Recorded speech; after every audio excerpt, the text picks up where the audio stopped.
In the mid-70s, the oil-producing countries enjoyed a tremendous boom because of the steep rise in the price for this precious commodity, which was indispensable for the world's economies. In the midst of great expectations of progress and development, as a result of the startup of its new oil economy, Ecuador produced its first commercial barrel of oil in 1972, and, of course, also profited from its share of the petrodollar rush. International banks, which were the repository for this vast mass of money, diligently instructed its representatives to propose loans at very low interest rates in various countries.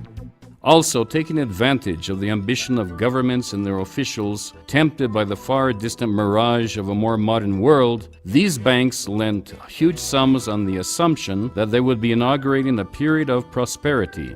The loans, which were taken on the basis of conditions that were imposed by the bankers themselves, with interest rates that floated at the discretion of the banks, turned out to be a colossal monument to irresponsibility by both the lenders and the careless governments that accepted their conditions.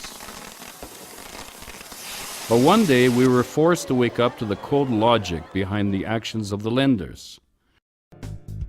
At the end of 1979, the U.S. Federal Reserve, a government agency that sets interest rates, but whose board of directors is controlled by the very same banks that made these loans, started increasing interest rates from 6% up to 21% by 1981. This arbitrary decision, which was taken without even cursorily consulting those who would be affected by it, drastically increased our indebtedness, paving the painful road whose consequences several generations of Ecuadorians continue to pay 3 decades later.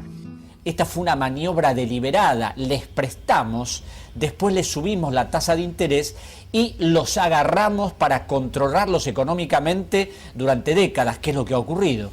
In over 30 years, Ecuador's debt rose from $1,174,000,000 in 1970 to almost $14,250,000,000 in 2006. In other words, over this lapse of time, our debt rose 12-fold. En las negociaciones del bonus Brady, nuestros papeles no valían más allá de $700 millones y sin embargo se los canjeó por $4.500 millones. Los bonos Global no valían más allá de $1.500 millones y sin embargo se les reconoció $3.950 millones.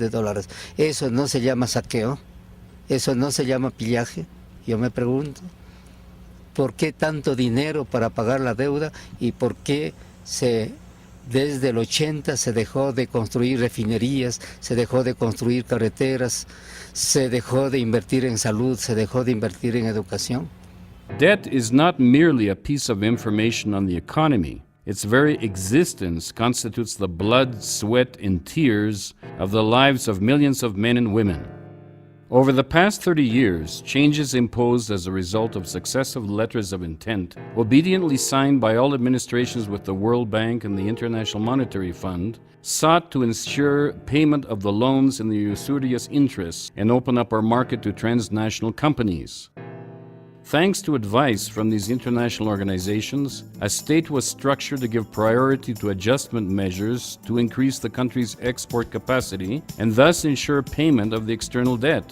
It did not matter if, to achieve this goal, our resources had to be overexploited and social policies had to be dismantled for the benefit of market supply and demand. Supposedly to attract capital and investment, the state had to be modernized so that it would not disrupt this state of affairs.